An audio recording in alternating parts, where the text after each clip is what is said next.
रुद्र संहिता पंचम युद्ध खंड। तारकपुत्र तारकाश, विदुनमाली और कमलाक्ष की तपस्या।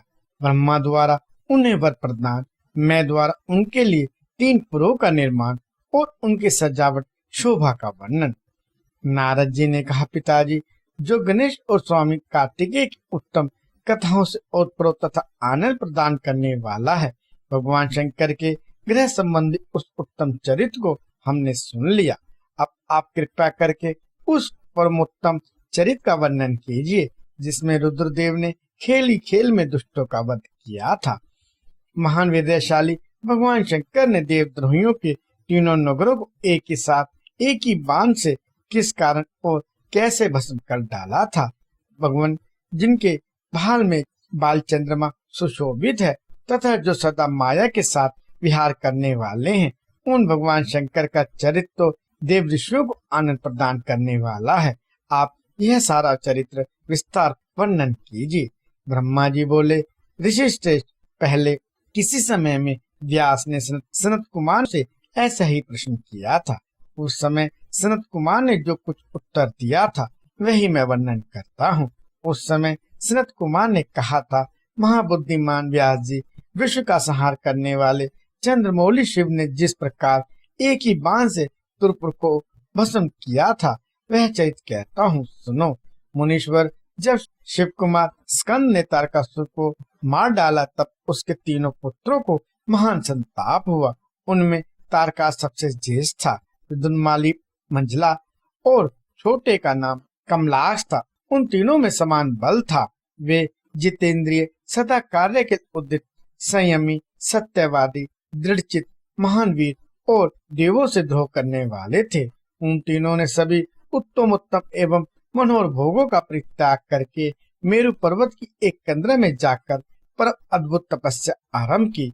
वहां उन्होंने हजारों वर्षों तक ब्रह्मा जी की प्रसन्नता के लिए अत्यंत उग्र तप किया।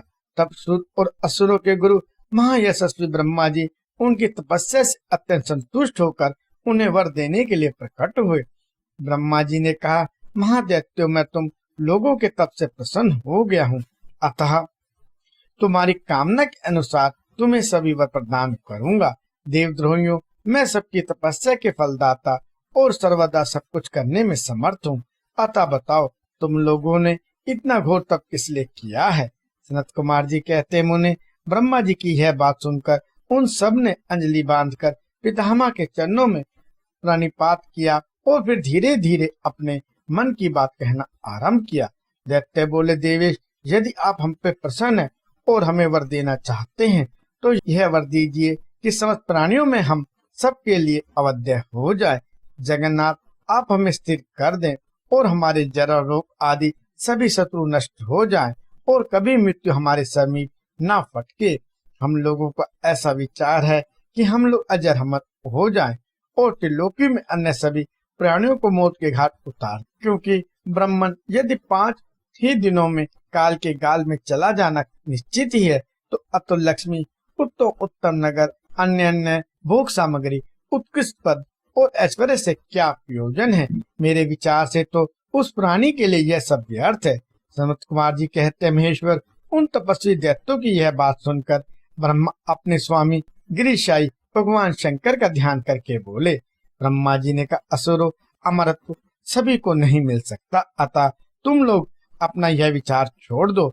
इसके अतिरिक्त अन्य कोई वर जो तुम्हें रुचता हो मांग लो, क्योंकि दैत्यों, तुम भूतल पर जहाँ कहीं भी जो प्राणी जमना है, इस भूतल पे जहाँ कहीं भी जो प्राणी जमना है अथवा जन्म लेगा वह जगत में अजर अमर नहीं हो सकता। इसलिए पाप रहित असुरों, तुम लोग स्वयं अपनी बुद्धि से विचार कर मृत्यु की वंचना करते हुए कोई ऐसा दुर्लभ एवं दुस्साह वर मांग लो जो देवता और असुरों के लिए आवश्यक हो। इस प्रसंग में तुम लोग अपने बल का आश्रय लेकर पृथक पृथक अपने मरण में किसी हेतु को मांग लो जिससे तुम्हारी रक्षा हो जाए और मृत्यु तुम्हें वरण ना कर सके। सनत कुमार जी कहते हैं, महर्षि, ब्रह्मा जी के ऐसे वचन सुनकर वे 2 घड़ी तक ध्यानस्थ हो गए। फिर कुछ विचार कर सब लोग पितामह ब्रह्मा जी से बोले। दैत्यों ने कहा, भगवान, यद्यपि हम लोग प्रबल पराक्रमी हैं तथापि हमारे पास कोई ऐसा घर नहीं है जहाँ हम शत्रुओं से सुरक्षित रहकर सुख पूर्वक निवास कर सकें। अतः आप हमारे लिए ऐसे 3 नगरों का निर्माण करा दीजिए जो अत्यंत अद्भुत और संपूर्ण संपत्तियों से संपन्न हो तथा देवता जिनका पदार्पण न कर सके। लोकेश, आप तो जगत गुरु हैं, हम लोग आपकी ही कृपा से ऐसे तीनों पुरों में अधिष्ठ होकर इस पृथ्वी पर विचरण करेंगे। इस बीच तारकाश ने कहा कि विश्वकर्मा मेरे लिए जिस नगर का निर्माण करे वह स्वर्ण में ही हो और देवता भी उसका भेदन ना कर सके। तत्पश्चात कमलाक्ष ने चांदी के बने हुए अत्यंत विशाल नगर की याचना की और विदुनमाली ने प्रसन्न होकर सबके समान कठोर लोहे का बना हुआ नगर मांगा। ब्राह्मण ये तीनों पुर मध्याह्न के समय अभिजीत मुहूर्त में चंद्रमा के पुष्प नक्षत्र पर स्थित होने पर एक स्थान पर मिला करें और आकाश में नीले बादलों पर स्थित होकर क्रमशः एक के ऊपर एक रहते हुए लोगों की दृष्टि से ओझल रहें। फिर पुष्करावत नामक काल मेघों के वर्षा करते समय 1 सहस्त्र वर्ष के बाद ये तीनों नगर परस्पर मिले और एक ही भाव को प्राप्त हो, अन्यथा नहीं। उस समय कृतिवासा भगवान शंकर जो वैर भाव से रहित सब देवमय और सबके देव हैं, लीला पूर्वक संपूर्ण सामग्रियों से युक्त एक असंभव रथ पर बैठकर एक अनोखे बाण से हमारे पुरों का भेदन करें। किंतु भगवान शंकर सदा हम लोगों के वंदनीय, पूजनीय और अभिवादन के पात्र हैं, अतः वे हम लोगों को कैसे भस्म करेंगे। मन में ऐसी धारणा करके हम ऐसे दुर्लभ वर को मांग रहे हैं।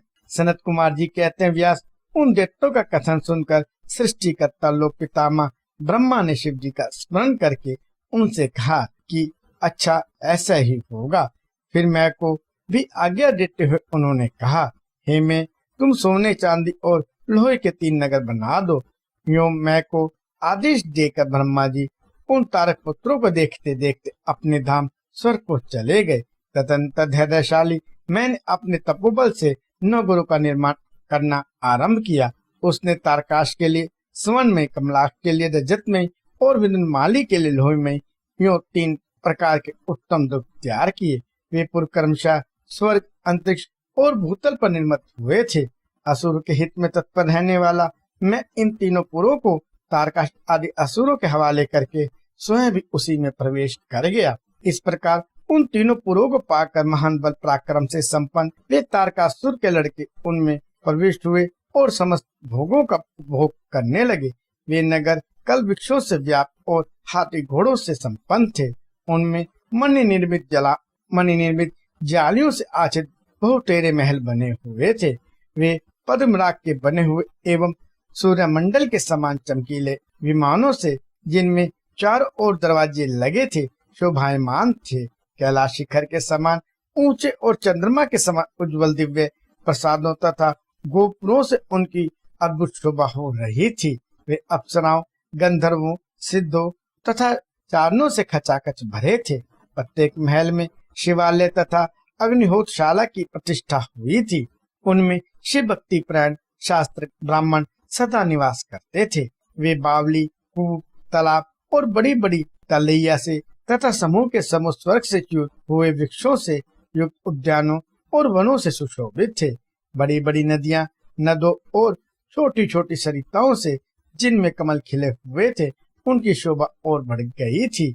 उनमें संपूर्ण कामनाओं को पूर्ण करने वाले अनेकों फल के बाहर से लदे हुए वृक्ष लगे थे, जिनमें वे नगर विशेष मनोहर लगते थे।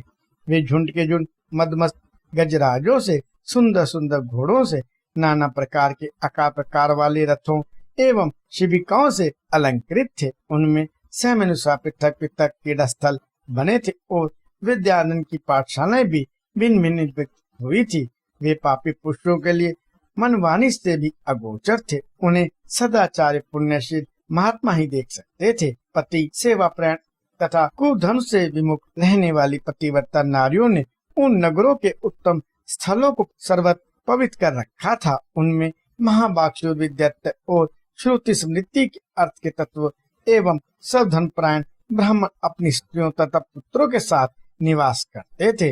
उनमें मैं द्वारा सुरक्षित ऐसे सुदृढ़ पराक्रमी वीर भरे हुए थे, जिनके केश नील कमल के समान नीले और घुंघराले थे।